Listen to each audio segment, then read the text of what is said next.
Assalamualaikum warahmatullahi wabarakatuh. Selamat datang lagi di mata kuliah Matematika, Ekonomi, dan Bisnis. Nah, sekarang kita sudah masuk ke pertemuan kelima ya. Nah, di pertemuan kelima ini kita akan bahas apa sih? Nah, yang pertama kita akan bahas mengenai apa itu konstanta. Lalu yang kedua kita akan bahas mengenai koefisien arah dalam fungsi linier. Dan yang terakhir kita akan membahas mengenai elastisitas dalam konsep ekonomi. Nah, bagaimana penjelasan untuk ketiga hal ini? Kita akan mulai. Topik yang pertama yaitu berkaitan dengan konstanta. Nah, di dalam fungsi matematis, konstanta itu memiliki nama ataupun istilah masing-masing ya, bergantung dengan fungsinya seperti apa. Nah, begitupun dalam konsep perekonomian. Nah, di dalam konsep perekonomian, seperti terlihat di layar, nah di sini ada 4 fungsi ya. Yang pertama ada yang disebut dengan fungsi konsumsi, yang dapat dituliskan persamaannya yaitu C sama dengan A plus BY ya. Dengan C-nya itu adalah konsumsi atau consumption, dan Y-nya itu adalah pendapatan. Nah, lalu konstantanya yang mana? Konstantanya adalah nilai dari A ini, ya. Nah, besarnya nilai A ini dapat menunjukkan initial dari consumption-nya. Nah, lalu yang kedua, fungsi yang kedua adalah fungsi investasi, yang persamaannya dapat ditulis menjadi I sama dengan I0 dikurangi B dikali dengan R. Nah, I-nya ini adalah investment atau investasi, dan R-nya ini adalah tingkat bunga. Nah, lalu konstantanya di mana? Konstantanya adalah nilai I0-nya ini ya. Jadi besarnya I0-nya ini akan menunjukkan autonomous dari investment-nya.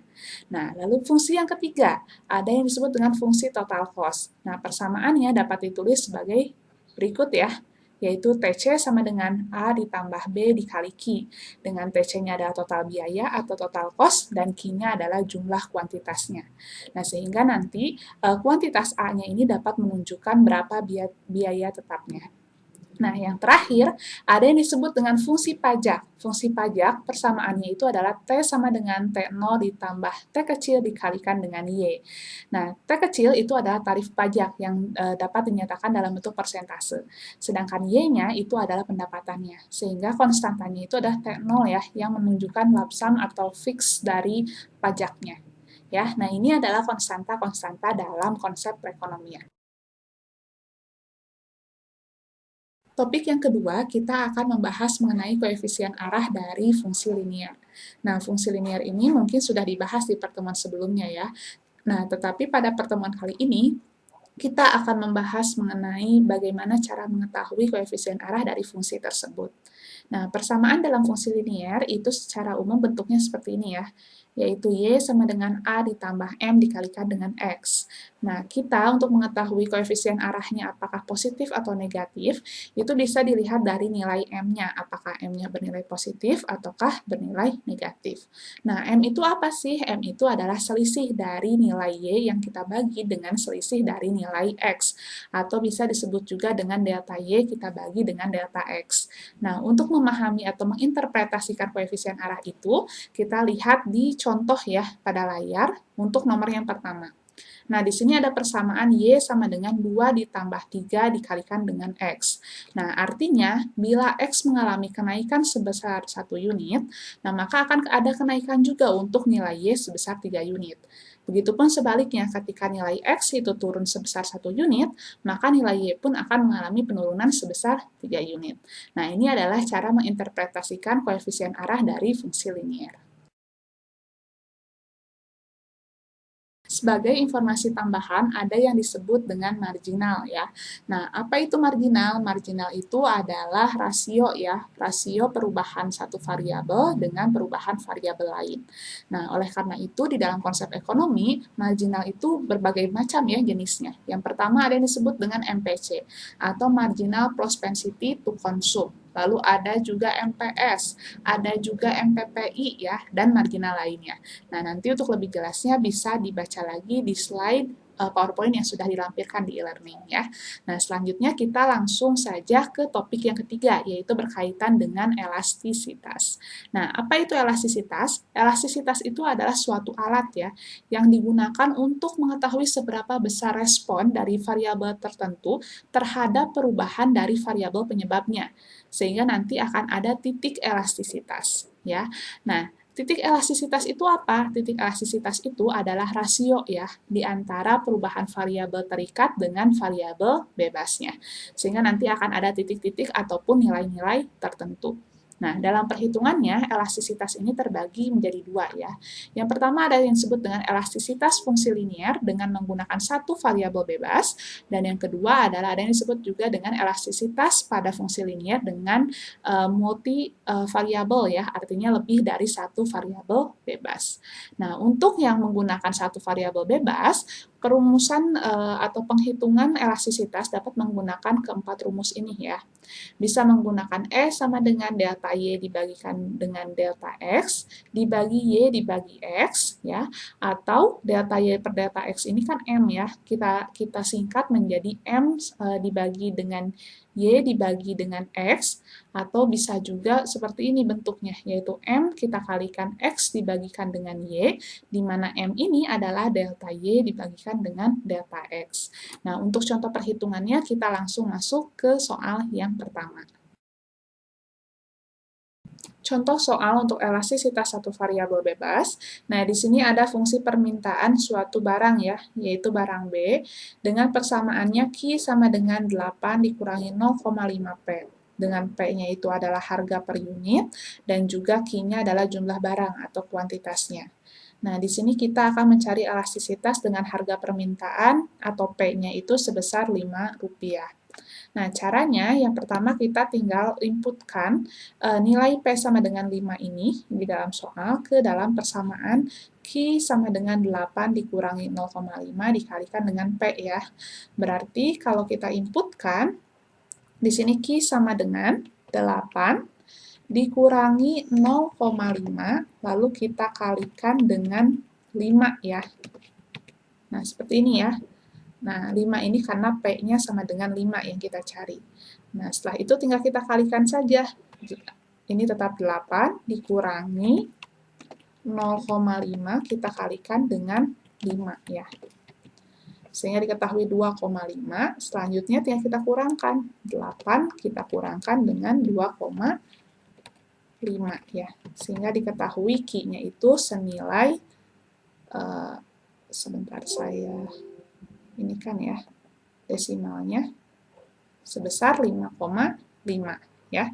Q-nya sebesar 5,5, P-nya sebesar 5, lalu kita langsung masukkan ke rumus elastisitas, atau ini ya, E sama dengan M dikalikan X dibagi Y ya, atau karena kita sekarang menggunakan P dan Q, berarti M itu kita kalikan dengan P, kita bagi dengan Q ya.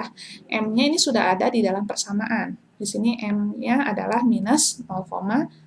Jadi kita inputkan saja ke sini minus 0,5. Lalu kita kalikan dengan P. P-nya 5 tadi ya.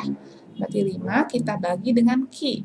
Q-nya dari soal tadi yang sudah kita kerjakan, yaitu 5,5 ya. Sehingga nanti diketahui nilai elastisitasnya itu sebesar minus 0,45. Elastisitas yang kedua adalah elastisitas dengan fungsi linier yang multivariabel, artinya lebih dari satu variabel bebas. Misalnya di sini ada X1, X2, X3, dan Xn gitu ya. Nah, sehingga nanti persamaannya itu akan menjadi Y sama dengan A ditambah M1 dikali X1, ditambah M2 dikali X2, sampai dengan M ke N dikalikan dengan Xn gitu ya.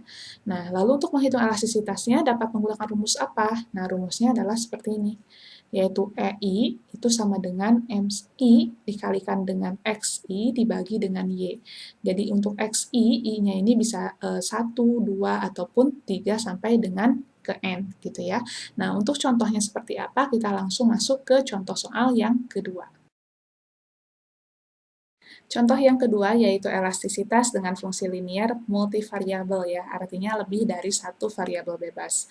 Nah, di sini contohnya sudah ada persamaan Y sama dengan 15 dikurangi 0,2 X1 ditambah 2,2 X2 ditambah 0,05 X3 ya.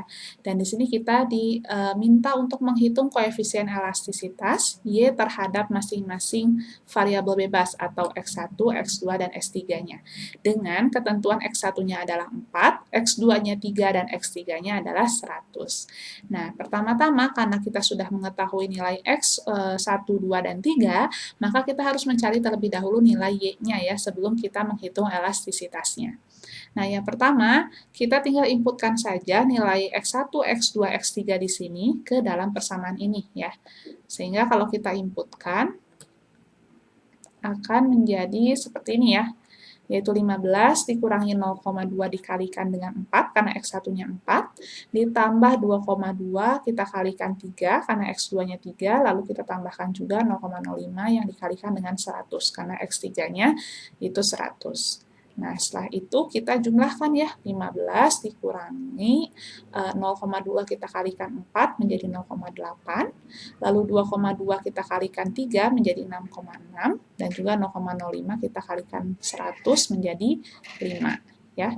Setelah itu kita jumlahkan, 15 kita kurangkan dengan 0,8, lalu kita tambahkan dengan 6,6, dan kita tambahkan dengan 5, sehingga nanti diketahui nilai Y-nya itu sebesar 25,8.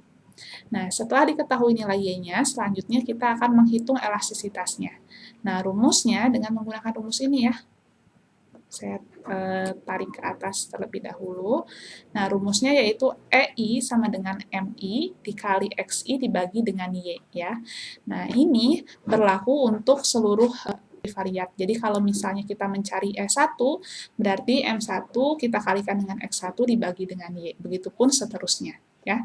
Nah, di sini sudah saya hitung untuk ketiga ininya ya, ketiga fungsinya. Ketiga variabelnya, sehingga nanti untuk S1 itu adalah minus 0,2, kita kalikan dengan 4, kita bagi dengan 25,8. Sehingga diketahui nilai S1 itu sama dengan minus 0,031. Nah, minus 0,2 ini didapatkan dari mana? Ini didapatkan persamaannya kan tadi ini ya, 15 dikurangi 0,2 X1. Ya, berarti M-nya adalah minus 0,2.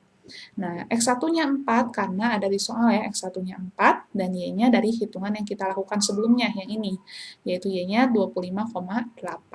Nah, untuk X2 bagaimana? Untuk X2 pun sama. Berarti M2 kita lihat dulu di persamaannya ya, M2-nya yaitu ini ya, positif 2,2 ya. Jadi kita tinggal masukkan positif 2,2, kita kalikan dengan X2-nya, yaitu 3, dan kita bagi dengan Y-nya ya. Berdasarkan hitungan yang sebelumnya ya, 25,8, sehingga nanti diketahui E2-nya itu sebesar 0,256. Begitupun untuk X3-nya. Nah, ini adalah cara penyelesaian soal untuk elastisitas dengan variabel bebas yang lebih dari satu. Gitu ya. Nah, sekian dulu untuk pertemuan kelima ini, nanti kita lanjut lagi di pertemuan ke-6 dengan materi ke-6 dan juga video pembelajaran yang ke-6. Terima kasih. Wassalamualaikum warahmatullahi wabarakatuh.